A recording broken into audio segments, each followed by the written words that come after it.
This assessment asks us to consider which of the two carbonyls shown will react most quickly with a nucleophile.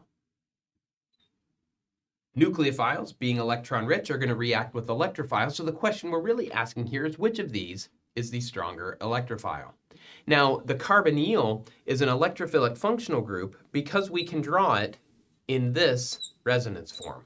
We can draw the Zwitter-ion resonance form where we have a negative charge on oxygen and a positive charge on carbon.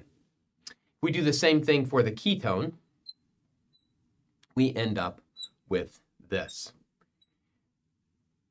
Now, if we're thinking about these two structures, negative on oxygen in both, positive on carbon in both, we might think that they're going to be equally electrophilic.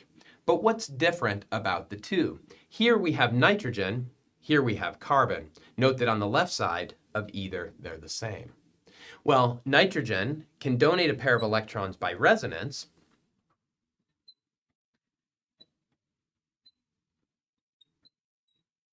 to give that structure, so that this represents the full structure of what is the amide functional group.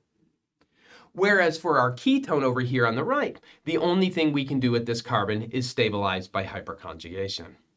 So the amide with the nitrogen that can donate electron density to this positive charge, that's going to decrease the amount of positive charge on this carbon, making it a more stable molecule and therefore less reactive.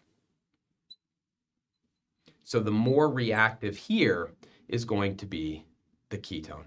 Just to make sure we have that right in terms of why that is, again, this positive charge versus this positive charge, this nitrogen donates electron density to it, making it less interested in reacting with this nucleophile.